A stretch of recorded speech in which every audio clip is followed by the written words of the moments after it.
viewers for another scintillating episode of the Dekho Apna Desh webinar series. Today, we'll take you to one of the sweetest parts of the country, the Sikkim-Bengal region. And today's webinar is titled From Mountains to Mangroves, a journey of 1,000 kilometers. Essentially, it'll be a photo journey that will take you across the entire state of West Bengal, uh, all the way to Sikkim. And we'll come across both the natural endowments and the cultural heritage, the intangible and tangible cultural heritage of the region. Uh, Today's presenter, we have with us Mr. Devjit Datta. Mr. Datta is the founder and the CEO of Impression Tourism Services, which is a responsible DMC and a B2B travel supplier for Eastern South Asia, offering innovative travel ideas crafted by local experts across the East and the Northeast India, along with sub-Himalayan eastern neighbors of Bhutan and Bangladesh. A well-known tourism industry expert and orator, Mr. Datta is also associated with a lot of skill development activities and also community tourism initiatives in West Bengal, and he represents the IATO and ADTOI uh, as state chairman along with some other trade bodies in the region. So I'm sure you'll enjoy this beautiful presentation. I'll hand it over to Mr. Devjit Datta now. Mr. Datta, please. Thank you, Mr. Chaudhary. Good morning and welcome back again to the 85th episode of Dekho Apna Desh. And this time we are looking east. As Mr. Chaudhary has given my introduction, I will start with a small introductory note about. Welcome to Impression Tourism Services. Come, discover the best of Eastern India with us and explore 1,000 kilometers journey from mountains to mangroves.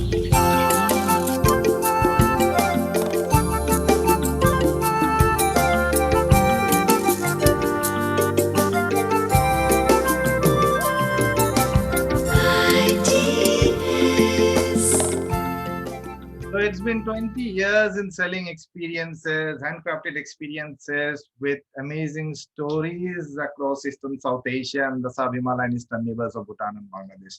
Around 12 years back, when I first started exploring new business opportunities beyond the international borders, I have realized that the conventional marketing techniques are actually not working for me when I was trying to sell this regional or the regional products, because India at that time was all around the Taj Mahal and maximum up to the backwaters of Kerala.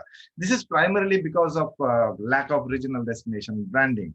So it was actually time for me to be a little innovative and think out of the box and create our own positioning statement. That was kind of an adventure for a small company like us.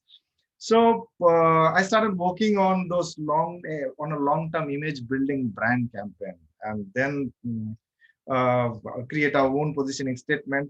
And then I realized that is actually diversity is the name of the game when I was talking about stretch of 1,000 kilometer stretch of land right from the mountains of Sikkim to the Bay of Bengal and Sundarbans.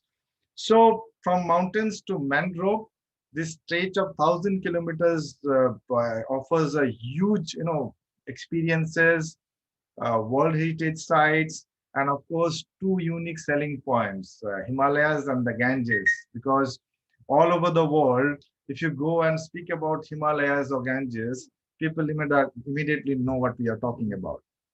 I have been a shutterbug, and I have always believed that, a picture says 1,000 words. And that was the idea to inspire me to create this photo journey, which is actually a 1,000 kilometers journey from the mountains of Himalayas to the mangroves of Sundarbans, showcasing the amazing diversity that appears in every 100 kilometers.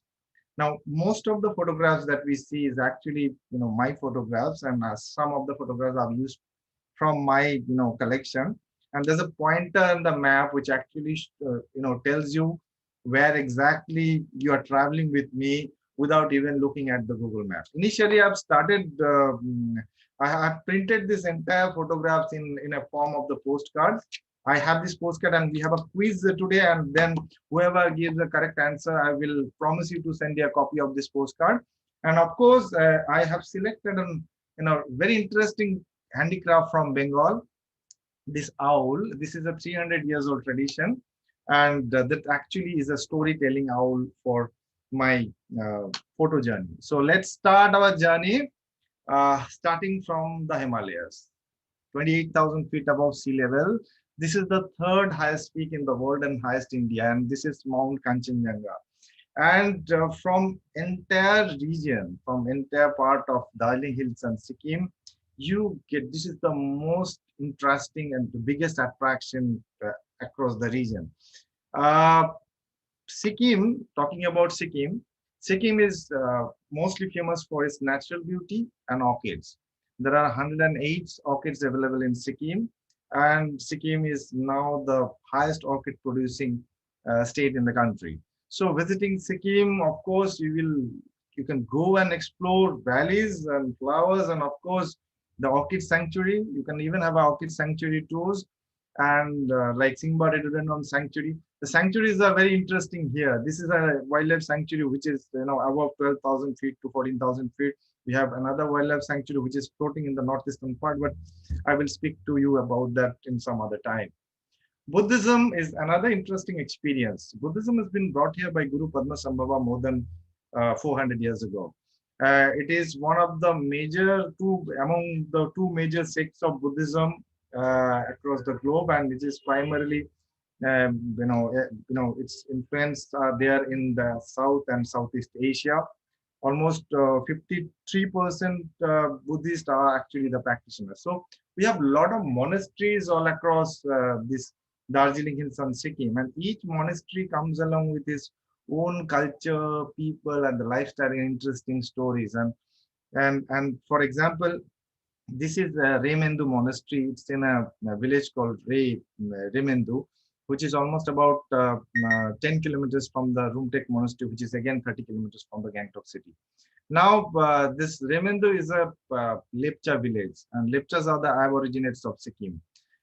It's not only the monastery, but the people and the people life and culture all across the village. So you start a walk from the monastery, you see the traditional lepcha huts, the plantations, and of course you enjoy a lepcha lunch, and then you can also even see some lecture cultural activity. So very interesting the very interesting experience in the monasteries of all across this region. Homestays, of course, this is a 185 years old heritage homestay in the western part of Sikkim, the Yongsam farmhouse. We have hundreds of such interesting homestays all across the region. In fact, homestays are one of the most interesting alternative accommodations that coming up in the last couple of years. Recently, Ministry of Tourism, Government of India Tourism Calcutta, they organize a skill development program for the homestay operators, and there have been 700 homestay operators who actually registered. So you can understand the numbers. I think Bengal and Sikkim perhaps is having the highest number of homestays that exist in this part of the world.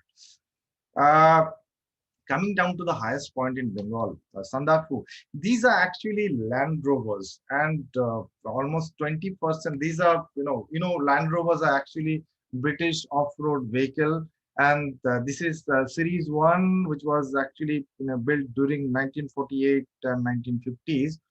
And 25% of such Land Rovers that exist in Darjeeling Himalayas, and that is exactly, yes, that is surprising, I know, but yes, those Land Rovers are actually, you can have a jeep safari, and this is an unique heritage that Darjeeling Himalaya is having, and we are actually, you can have an experience, jeep safari in the Himalaya with this Land Rovers. Tea country, as you know, tea plantation tourism is kind of relatively new.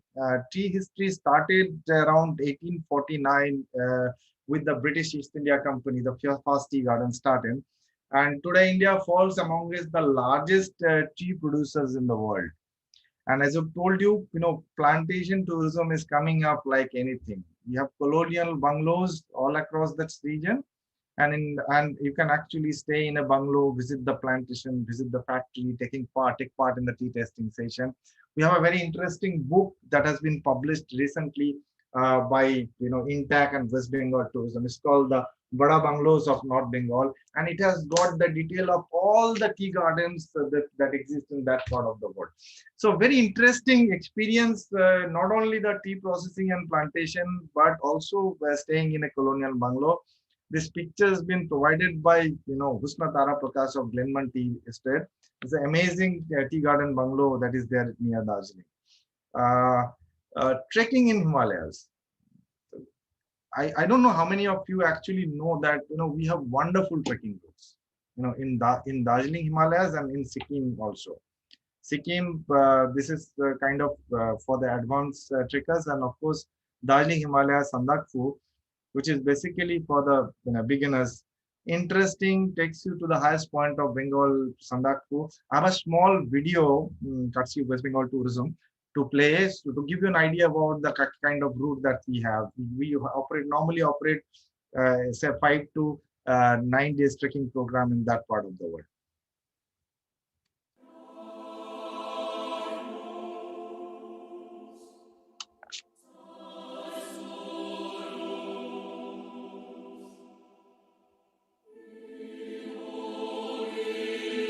And this is the Land Rover I was talking about. We have almost about 30 to 50.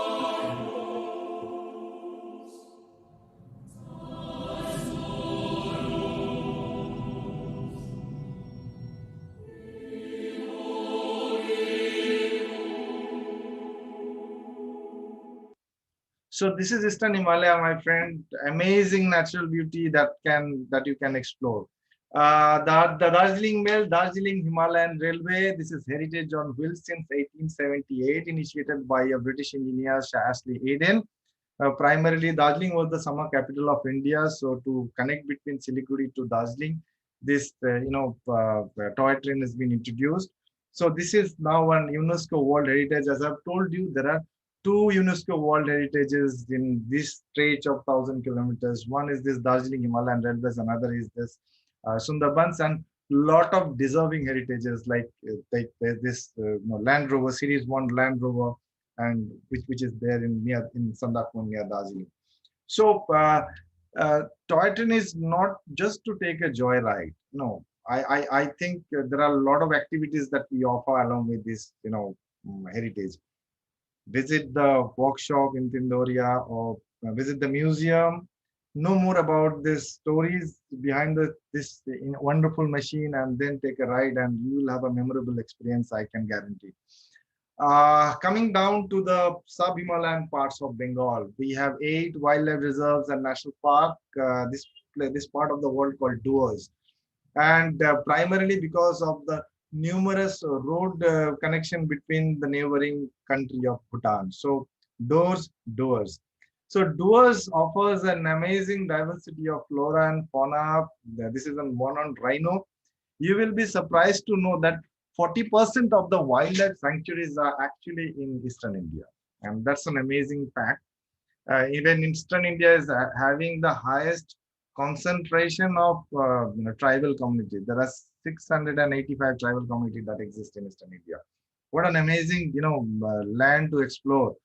The wildlife sanctuary comes along with a lot of activity, like wildlife activity, but as a responsible tour operator, we do avoid any activities with the animals, involving an animal such as the elephant safari. We really don't promote that. So wildlife, nature, this region is full of wildlife and nature, and some of the national parks are very interesting. For example, I have already spoke about this orchid sanctuary. That's the national park above 12,000 feet. In Manipur, there's a national park called Kaibul Namzao National Park. That is the world's only floating national park. You will not get a floating national park anywhere else in the world. So that is 40 square kilometers of grassland, which is floating on a lake. And we have Sundarban at the end of this presentation, which is the world's largest delta of mangrove forest, again a World Heritage Site. So I'm coming to that. Coming to Ganges, actually, If you're coming to Bengal, you can explore the rich heritage and the culture along with the bank of Holy River Ganges, which flows with the taste of time and takes you back to 1,000 years and gives you an experience of a lifetime. Bengal has got a history of 1,000 years, and this mighty river Ganges is actually the lifeline of Bengal, lifeline of this region. Actually, Eastern India is primarily influenced by three major rivers: Ganges, Brahmaputra, and Tista. If you go to Google Map or see and explore, and the entire, it's a riverine region, and the entire region is blessed with thousands of other rivers, and rivers are the lifeline. If you really want to explore river life, you actually have to come to Eastern India on this part of the Eastern South Asia, or at least Bengal. So Bengal history and heritage, everything is with this river Ganges. The South Bengal is where this mighty river enters into the state. One part goes to Bangladesh, and other parts to Calcutta, to the Bay of Bengal. And this is, it's a place called, near Malda, which is where near where this Ganges, enters into the makes our way into the state. This is the 13th century ancient capital of Bengal, and this part, this Bengal heritage zone, is so amazing and so beautiful. There's a lot of architectural heritage and cultural heritage. And I have a video, small video to show, just to have a look that how amazing this part of the world is. That unfortunately, majority of the industry and the travelers are actually not aware about this region. So have a look at this video and then understand that what that is there to experience.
is one of the famous, heritage stays in Central Bengal. I'll speak about this.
So isn't that amazing, viewers?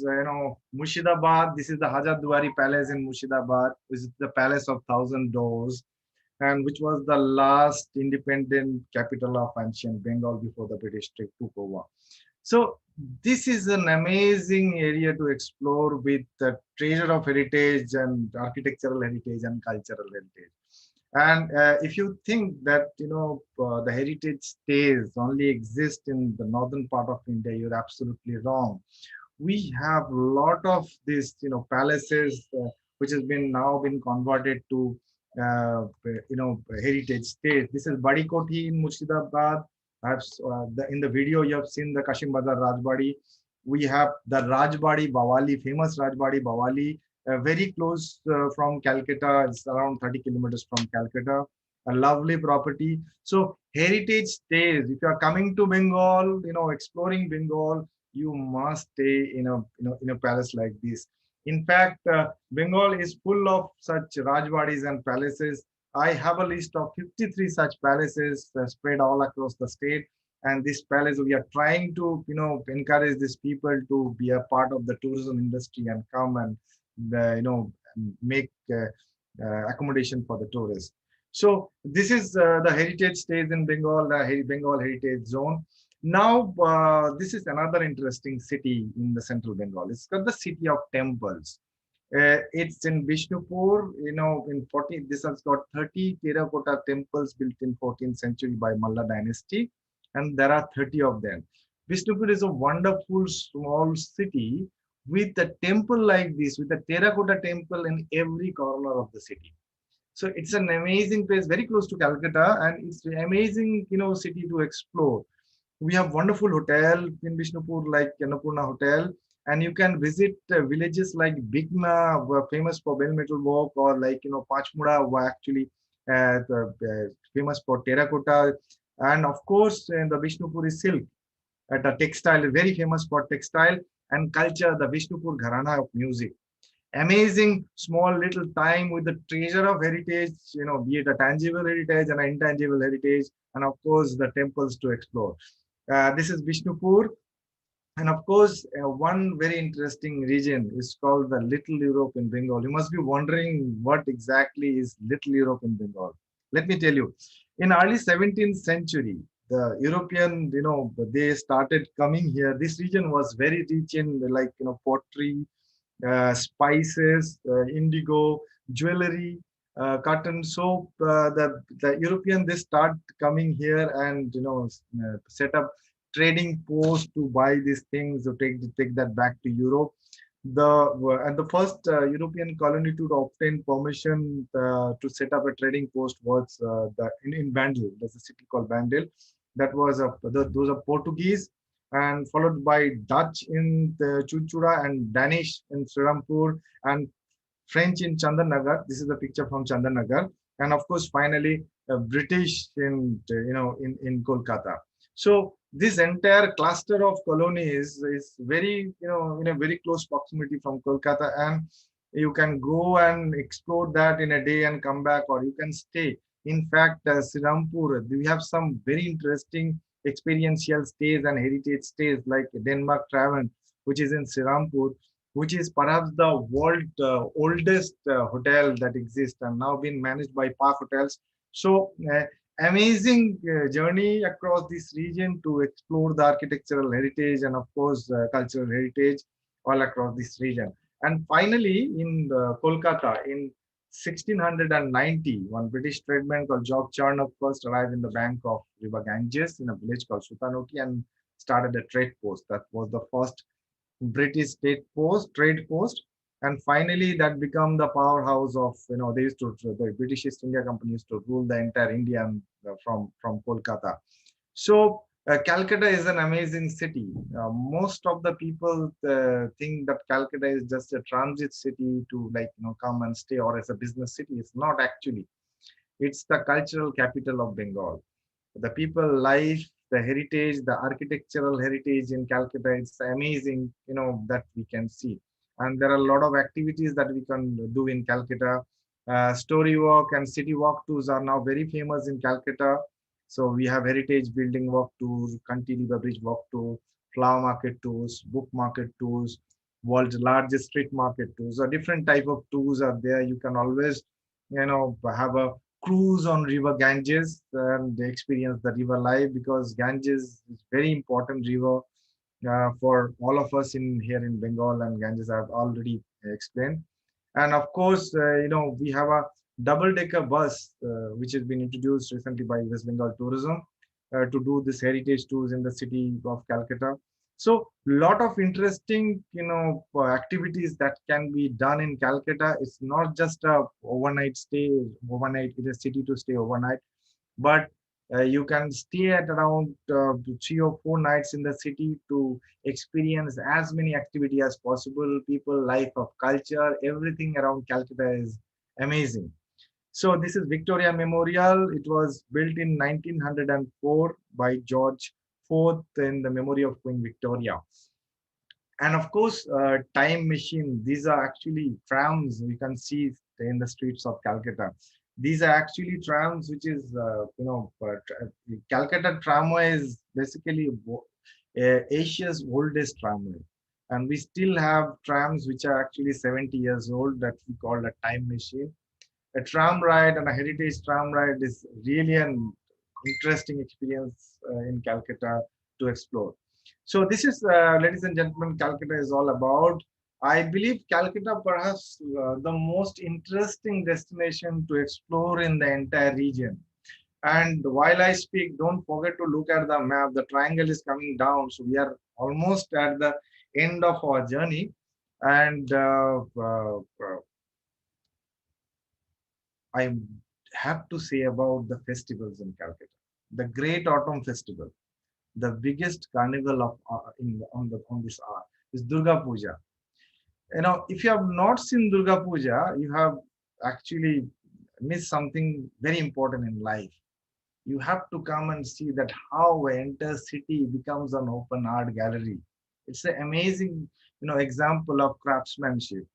There are almost 2,500, community pujas in Calcutta, and altogether there are household pujas. So, visiting Calcutta during Durga Puja, it is actually a lifetime experience. So, unfortunately, we are going through a crisis situation due to this pandemic. Last year, we had a very, I have not seen such, kind of moderate puja in my life. And this year, we are keeping our fingers crossed. I hope and believe that, everything will be normal by October. So, again, going to have an amazing, festival this year. So do come and visit Calcutta during the festival and see that amazing cultural tradition that we carry forward since, decades. And of course, the village life experience in Bengal, villages are very vibrant, and there are a lot of villages. In fact, what happened due to this pandemic, we have started exploring the possibilities nearby. So the nearby cities become the primary source market for the nearby destinations. And the India Tourism Calcutta also organized one uh, campaign for focusing on the cultural tourism hub all across Bengal.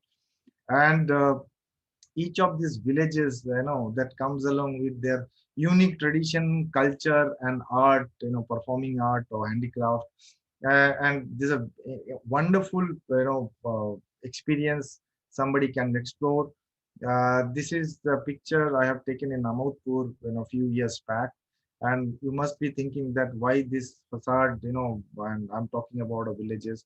So as I've told you, there are 53 heritage palaces, Rajbadis in all across Bengal, and then most of the Bengal villages somehow, I will not say all, but most of the Bengal are associated with the Rajbadi or the palace like this. This is a Durga Mandap in Amatpur Rajbadi, Amatpur village, which is a few hundred kilometers from Calcutta, close to the city of Bardhaman.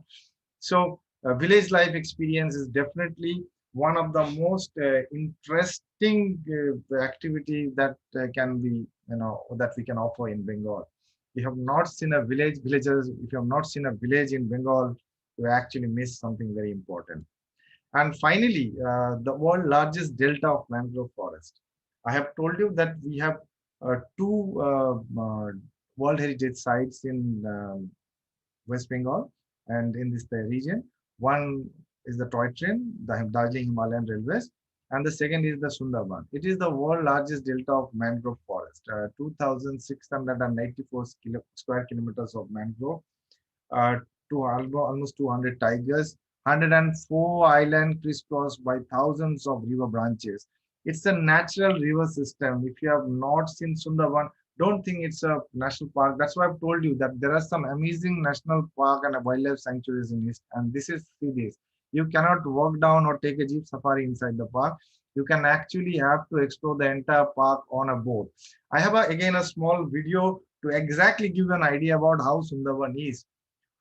We run a small ecotourism project. I will talk about that after this video is over.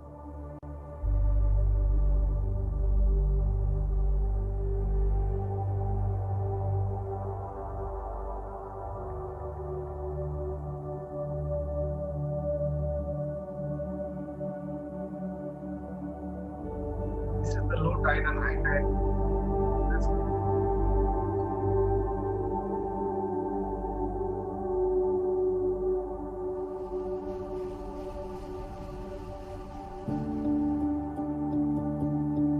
The local boats have to be actually taken out.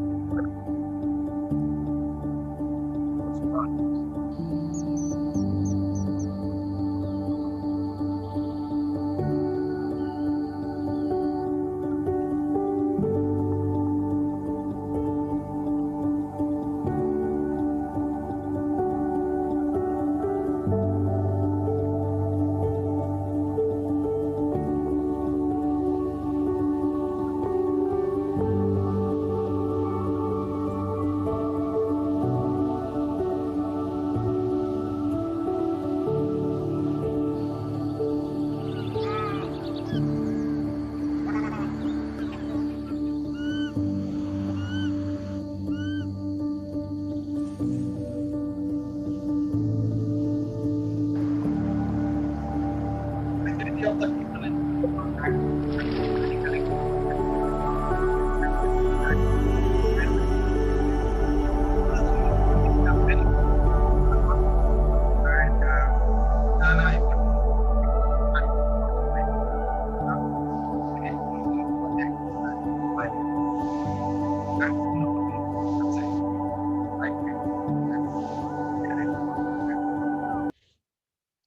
so it's an amazing experience in Sundarban, 104 islands, the river life, the people, the village life experience.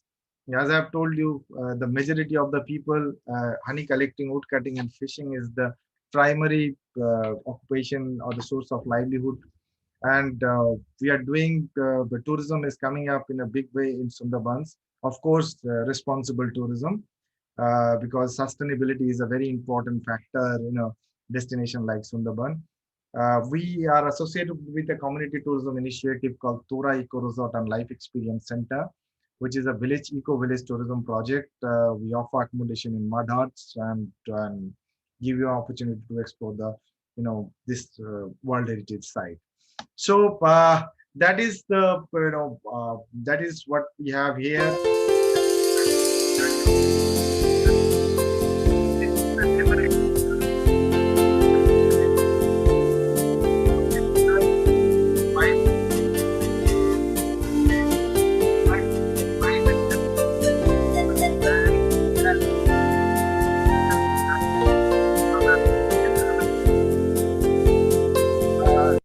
Thank you very much for staying with us. As I have told you, I represent Impression Tourism Services, which is a responsible destination management company focused on sustainable tourism practices and fair trade policy. We are offering handcrafted experiences all across Eastern South Asia, that is Eastern India and the Sub-Himalayan Eastern Nivas of Bhutan and Bangladesh. For any information, any ideas, please do get in touch with me. My email number and mobile number is there. Thank you very much for watching, and I wish you a wonderful journey from the mountains of Himalayas to the mangroves of Sundarban in the near future as you remain. Thank you. Okay, Devjit, I am going to try and come in Yes, please, ma'am.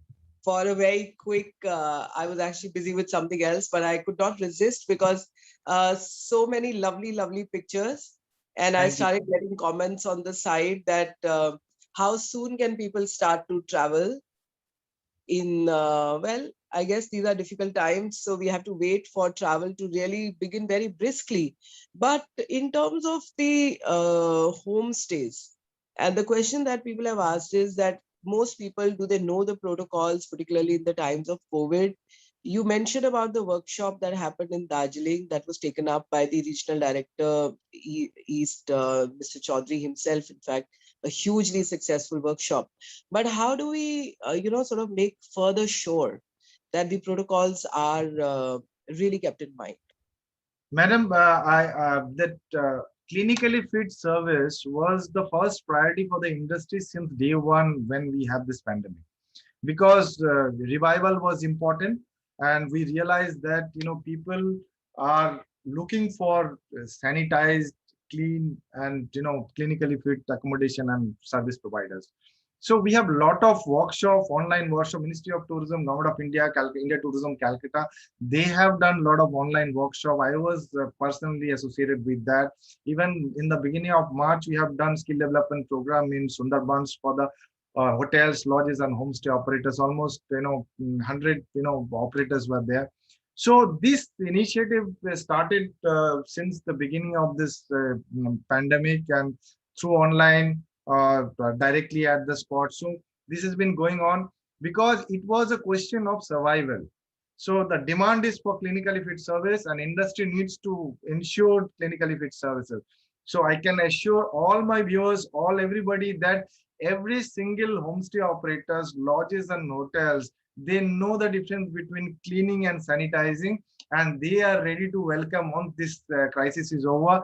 They are actually ready to welcome you with absolutely 100% clinically fit service. So that sounds very, very reassuring. And I'm sure that'll reassure a lot of our viewers. And that's an important message that we want to share with all of you viewers, that while we definitely need to be careful in these times, keep wearing the mask, keep the distancing and everything that needs to be done. However, all the hospitality units are understanding the responsibility in making sure that the protocols are respected.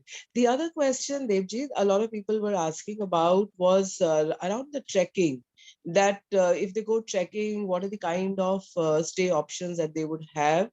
On the tea plantations, the question that is coming is that what kind of tours are normally taken up? So one is staying in the bungalow, but do they actually go for tea tasting? What all really happens? Thank you, madam. Very important question. First of all, trekking. We have lovely trekker huts, and we also have tents for the travelers. So we prefer trekker huts because that's more sustainable mode of accommodation. And as we have discussed that we had the skill development program organized for at Darjeeling. I think all the trekker hut owners in Darjeeling Hills and Sikkim also, I think they have their own skill development program, and they are actually managing travelers for a very long time.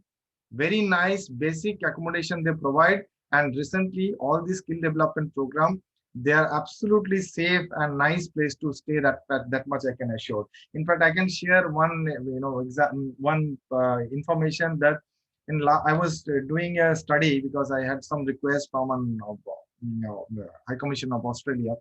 We have operated more than 600 Australian, students staying on those trekking huts in Darjeeling. So absolutely fine. I believe this is one of the most interesting trekking routes in Eastern India. I request people to come, explore, and travel up to Sandakpur. Regarding tea garden, we have right now six gardens who are actually providing accommodation to the tourists. So Glenburn, Badi Digi is in Doers. This one tea garden in Temi, this is the only tea garden in Sikkim. There's a interest, very nice accommodation which is they're providing. Most of them are luxurious, the up for the upmarket customers. So even in the tea gardens, they are also equally concerned about cleanliness, hygiene, and sanitation. So absolutely nice place to stay. And regarding activities, always stay comes along with a lot of activities like visiting the factory, taking part in the tea tasting station, visiting the plantation, and all this jeep safari, and then excursion nearby.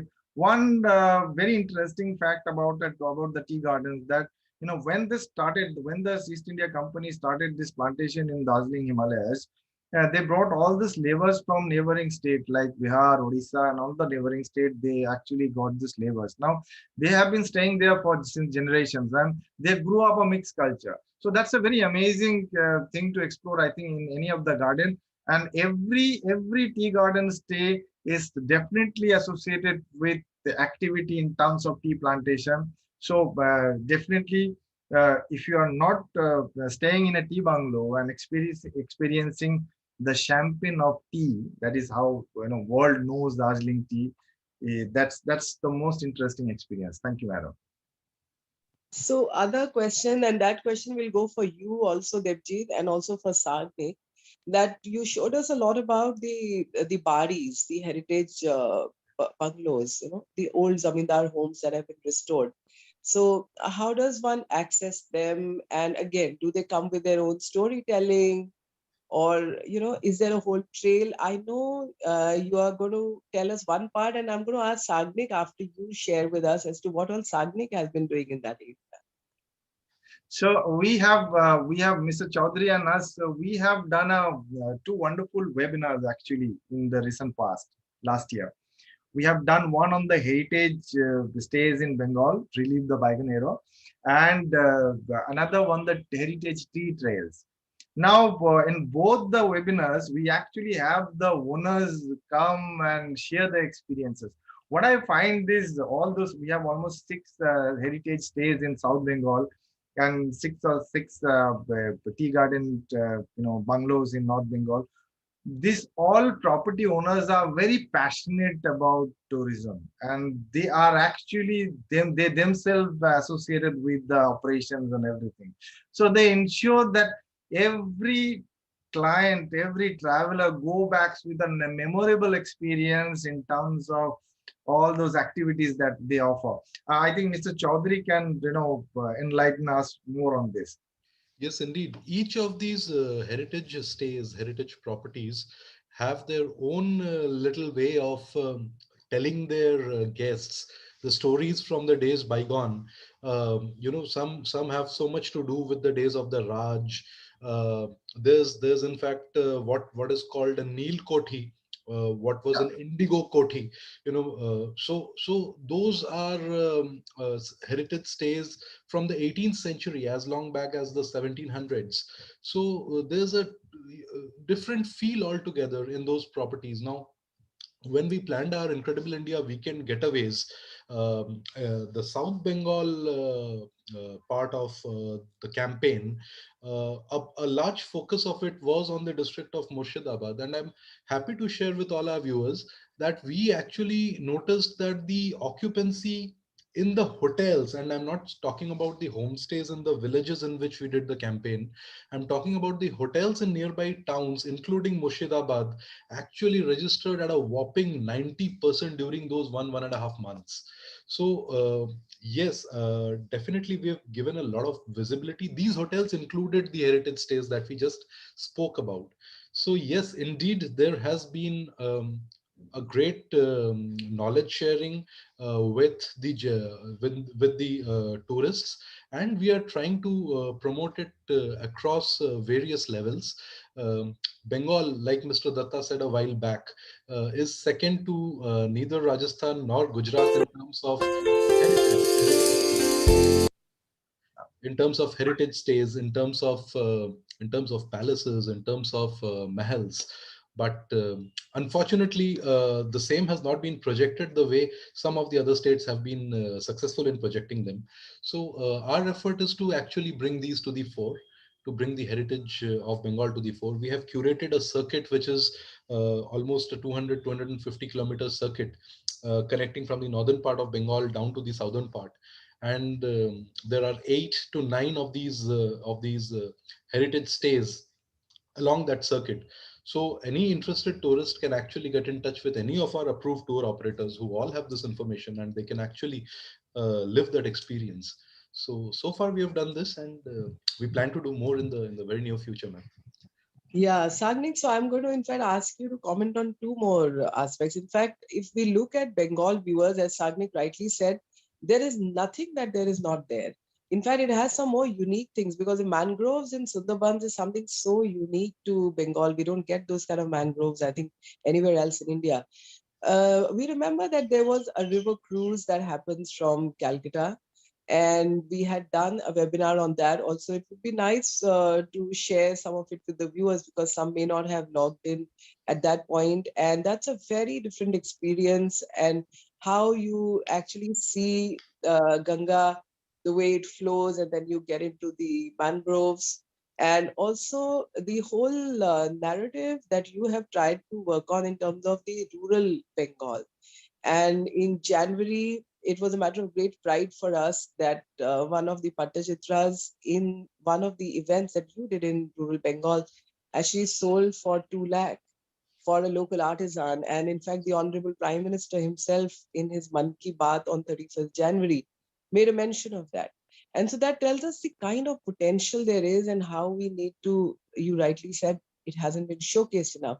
So can you just, share your experiences, Sagnik, with the viewers on both the river cruise experience as well as the potential of the local arts and crafts and music, the ball form of music that Bengal is so famous for? Absolutely, ma'am. Absolutely. So, first, about the river cruise. So, we got a lot of questions like from where to where does the cruise go? So, the cruise can actually go wherever the river flows, right? So, the cruise can actually cover the entire circuit right from Murshidabad down to Kolkata, onward and westwards towards Banaras, or eastwards all the way to Odisha, to the Bay of Bengal. So the cruise that we are talking about here, the Bengal Ganga Voyager, is the name of the vessel. Now, these are high-end luxury cruises which cover usually pre-decided destinations such as Mayapur, Nabuddeep, and also sometimes all the way up northwards to Murshidabad. Now, w- on the way, the cruise stops at certain places like Kalna, etc., and there's an exploration done of the local heritage. The tourists, the passengers in the cruise, they are given a taste of the local culture, the local cuisine, and the cruise can sail at all times, at all times of the day. So indeed, it's a very niche product, and ma'am, if you permit, I would in the near future want to do a webinar on this very platform where I can bring a presentation from the cruise owners themselves. So that Absolutely, absolutely, Sagnik. It's a matter of great pride, in fact, for us as Indians, that within India, we not only have such amazing natural products, if we see the mountains or the rivers or the mangrove swamps, the desert, the salt pans, but that people have actually worked to make those accessible for all of us as tourists. So we must definitely encourage people who are doing such human service to the whole industry of tourism. Absolutely. and Madam, if you may kindly allow me to speak about actually, I actually missed out that cruise part. That was there. The slide was there. There are two cruises which actually can be operated in Bengal. There's 5 to 6 cruise companies who are operating post pandemic. The heritage cruise, that what I have shown you, Malda, Murshidabad, the Little Europe, Calcutta, that specific, and that can go up to like Varanasi, and the heritage Bengal heritage cruise, and the second is Sundarban cruise, which is from Calcutta, between Calcutta to Sundarban. That's normally 3 to 4 nights. And the third cruise which are coming is actually a cruise between Calcutta to northeast, like Guwahati, across Bangladesh. So cross country tourism, cross border tour is among the top experiences that is available in this part of the world. And a cruise between Calcutta to Dhaka and Dhaka to Guwahati and Assam is actually a possibility right now due to the BBIN agreement and Indo-Bangladesh reciprocal waterways and surface transport agreement. So I believe after this pandemic, there's a lot of cruise companies, they already started operating in that route. So cruise on Ganges or river cruising, we have almost 1800 kilometers of cruisable surface, is certainly the one of the best experience one can have. Thank you. Thank you, madam. No, thanks, Devjit. In fact, we must do a webinar, Sagnik, in times to come on the cruising options, because that's something so interesting. And the way you experience the river and the way you see the whole civilization going along with it, I think it takes you to a very different era. So we definitely must do that. ma'am, I'm going to ask one Sagnik to step in with the whole potential of rural Bengal, and yes, ma'am, that's an absolutely. aspect we must focus on. Before I say something on that, I will hold Mr. Datta to showing us that little figurine of an owl and telling us that there's a story to it. So why don't you tell us that story before we embark on the rural Bengal part? Yes. So I will. This is the owl of Bengal, and it's wearing a mask actually. So just to Oh, so cute. What is the local name? this is a tradition which has been carried forward for this is 300 years old tradition. There's a village close to Calcutta near Bardhaman called Nutan Gram. And the Mhm. village is very famous for its wooden dolls. And this is a very auspicious owl. When I was working on almost in 2009, one was working on this Mountains to Mangrove project, the brand campaign. I was looking for an icon to represent the brand. So something I was trying to create one, and this is something in every household in Bengal. Every house you go, you'll get one. It's called Lokhi Pacha, or the vehicle of goddess Lakshmi. So, and then there was that it was there in one front of me. Then all of a sudden I realized that nothing can be better than this. Unique, stunning, typically represent the state and gives a tangibility to the story what I'm telling. So Okay. I have a craftsman from Nutangram called Lakshman Bhaskar, and I got him. I somehow got introduced with him in a trade fair, in a handicraft fair. And Lakshman, I asked him that, can you make owls for me? And I will be requiring in bulk. So Lakshman said, yes, why not? I will definitely do it for you. And since then, 2009, Lakshman has made almost 3 to 5,000 owls for me. I think it's more than 3,000 owls. And we have a nicely packed, and whoever listen to the story of Mountains to Mangrove get an owl from me. And most of the places all over the world, wherever I go for last many years, I have been known as Owl Man. So even if people don't remember me, but once they say, Acha, you are that Owl Man actually. And this is a very interesting way of positioning the product that we are promoting and selling. So this is the story behind this owl. So And I need my owl soon. Definitely, madam. I think you already have one when you attended IDO convention that was there in the Mm. kit. You have carried it or not, I'm not sure. Yes, But yes. yes, I will definitely send Thank you you. a set of owls. And of course, whoever coming up with the right answer and getting a set of picture postcard and a owl from me. How wonderful. I'm going to say thanks to you, Devjit, and I'm going to run off to do what I was doing. And I'm going to let Sagnik, you're going to talk about rural Bengal, and also you'll be closing because we're getting near 12 noon. But thank you, Devjit, for joining our journey of Dekho Apna Desh today. Thank you. Thank Thank you. you. Thanks for the opportunity. Thank you. Thank you, ma'am. Very quickly, viewers, I'll, in a nutshell, try and tell you about what we did starting the last weekend of December 2020 and through the month of January this year.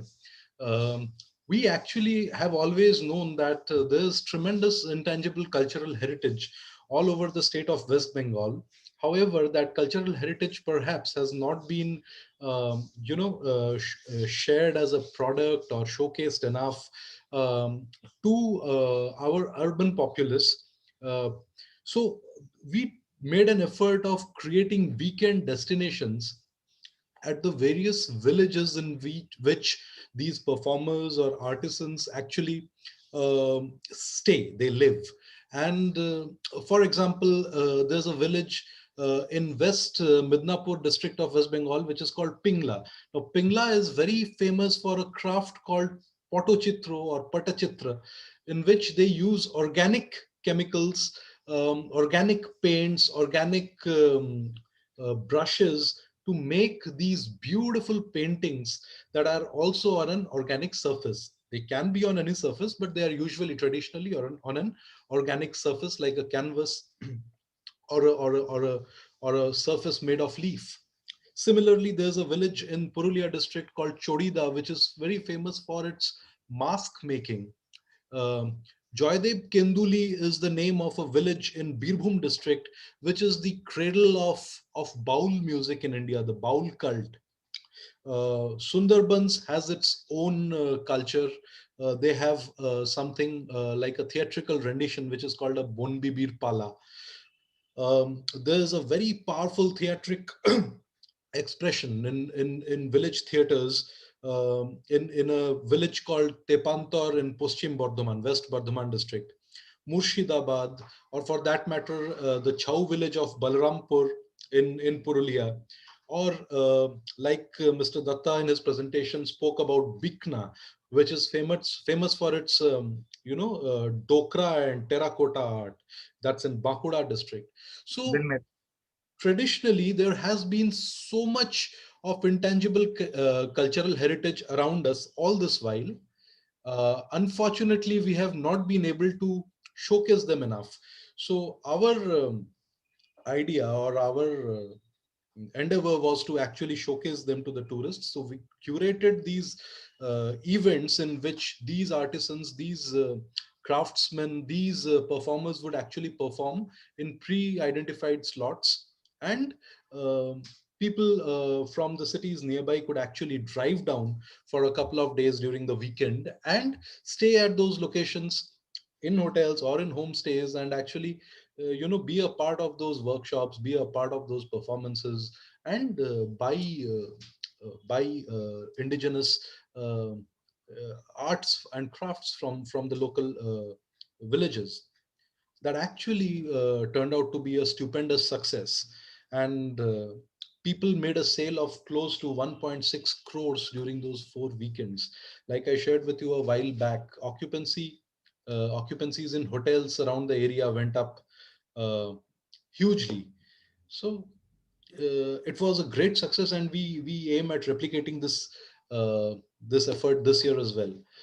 Uh, Thank you, ladies and gentlemen. Thank you so much for being a part of this webinar. Thank you so much, Mr. Devjit Datta, for sharing with us a very photogenic, beautiful presentation, the mount from the mountains to the mangroves, journey of 1,000 kilometers. The journey doesn't end at 1,000 kilometers. India is a very vast and diverse land, and we promise to take you on another journey, another scintillating journey in our next episode. Till then, uh, thank you so much. Please stay safe. Please stay indoors. Uh, देखते और दिखाते रहिए अपना सुंदर अतुल्य Bharat. Thank you very much. thank you. Thank you very much.